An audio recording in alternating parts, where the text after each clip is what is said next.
All right, and we are back with the GSMC Wrestling Laureate podcast brought to you by the GSMC Sports Network.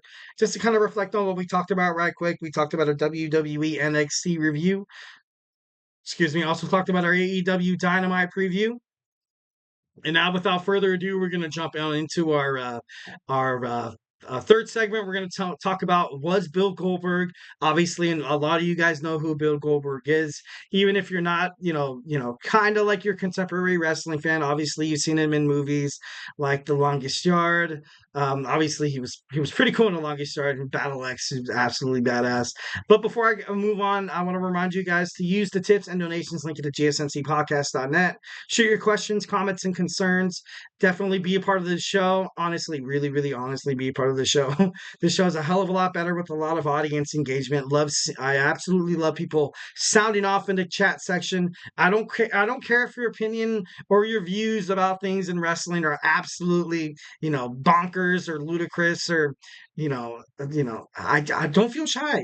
There's no wrong answers. So make sure you tune, make sure you hit up that chat, hit up the GSMCpodcast.net, shoot your tips and donations. So, it's going to be, it's going to be a great show.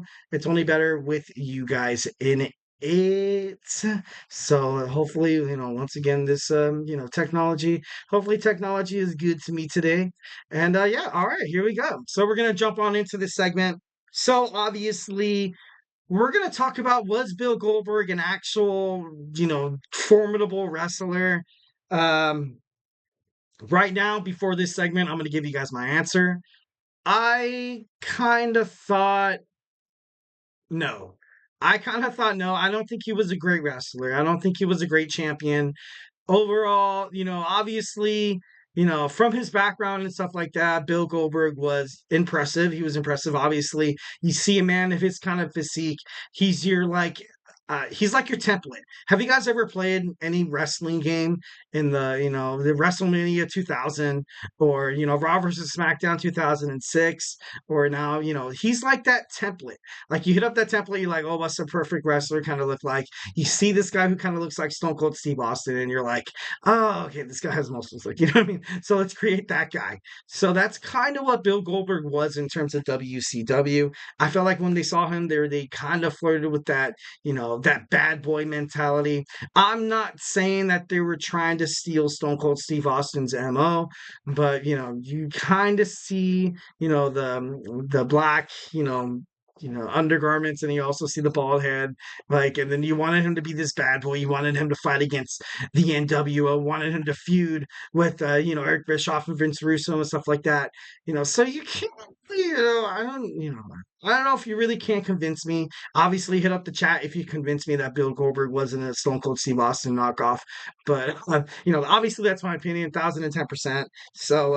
So we're going to talk about both of the men's involvement recently. Bill Goldberg and Bret Hart has been seen, has been interviewed, also has been kind of testimonied with Vice's professional wrestling docu-series, Who Killed WCW?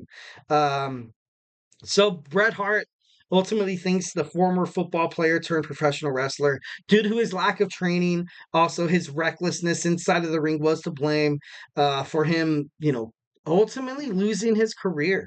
At Starrcade 99, a stiff kick to Bret's head, causing a concussion that ultimately ended his career. Bret Hart tried to get into the ring after that. Couldn't. He was, he constantly had vertigo, constantly had the spins, constantly kept getting concussions. And it was to the point where you kind of have to worry about a wrestling career or ultimately your own health. So Bret Hart, was forced to kind of retire early, not necessarily kind of in his prime-ish, but he was one of the best. He's the best there is, the best there was, the best there ever will be. The excellence of execution.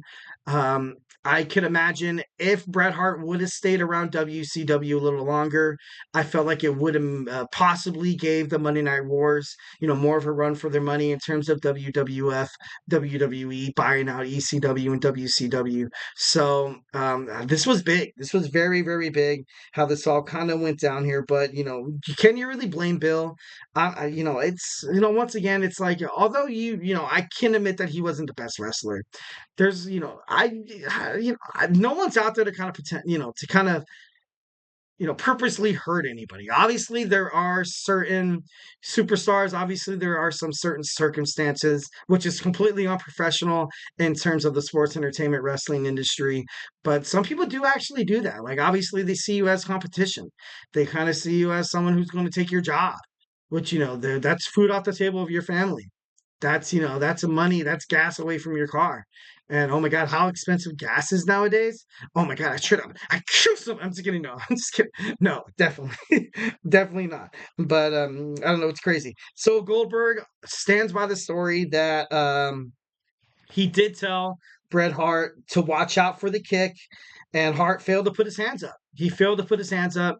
Obviously, this kind of makes me ponder on if Bill Goldberg's kind of gassing us, or maybe perhaps how Bret Hart kind of was. And, obviously he's not the easiest man to admit whenever he's wrong. And he's like, oh, like, I did not hear that. Like, it was all my bad. For him, especially if the shoe was, on the other foot, where maybe Bret Hart injured Bill Goldberg. But since Bill Goldberg kind of ended Bret Hart's career with this injury, he ultimately kind of has to be like, fault. He kind of has to be that, guilty by association kind of thing, because he can't really, relate to Bret Hart. He can't really walk up to him and be like, "Hey, man, sorry, dude, I messed up. It was a botch. I'm sorry, dude. Sorry." And then Bret Hart's gonna look at him and be like, "Dude, this isn't your regular botch, because botches happen. Botches do happen in terms of professional wrestling. But no, you can't really relate to that." And Bret Hart can't really go up to him and be like, "Yeah, dude, shake my hand. Yeah, yeah, yeah, dude, yeah, you cost my career. What the hell am I gonna do now?" Like, bro, like, I have a family to try to support as well. I will never ever, wish ill upon anybody, of course, but obviously that's what Bill Goldberg said. But it's kind of crazy. It's kind of crazy how it kind of all went down. These two still have high animosity about it.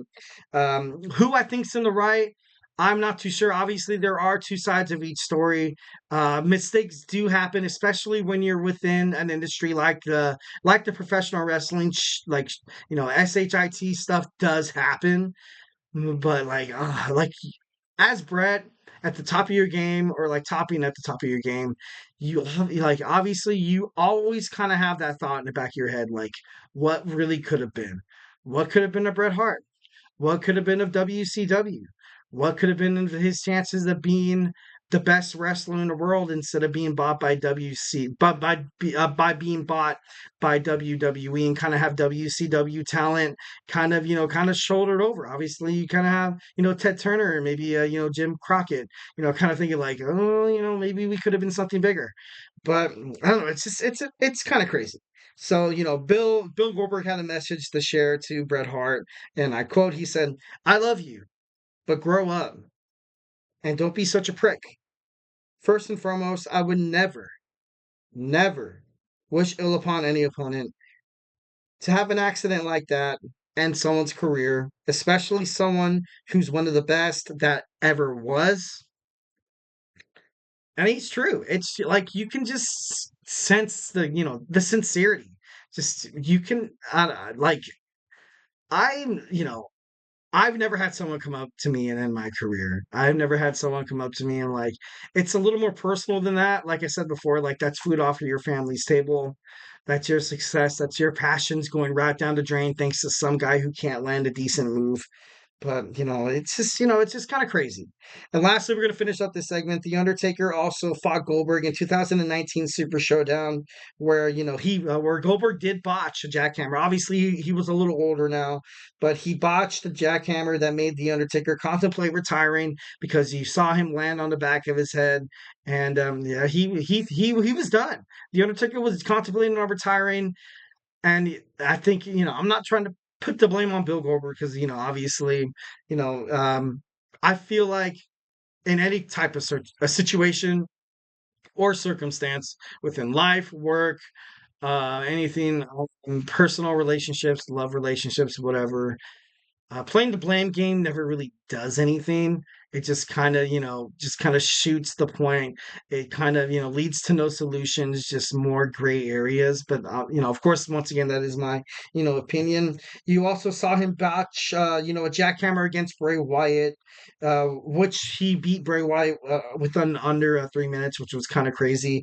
You see him constantly botch, basic moves. You seen him botched his own entrance in that same match with The Undertaker where he came out too early.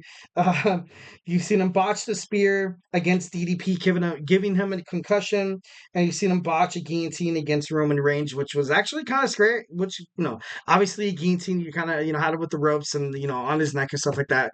Probably could have ended a little more, catastrophic, but thank God it did not. So, yeah, honestly, after the segment, was Bill Goldberg a good wrestler? My first answer was no. And after we talked about what we talked about, oh God, a lot of pressure. A lot of pressure, but I'm going to still, and I'm not trying to be mean, but I don't think he was. I don't think he was. I'm sorry.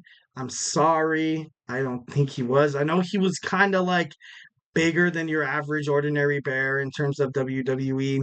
You kind of see this problem happen a lot, especially with bigger guys like Braun Strowman, The Big Show.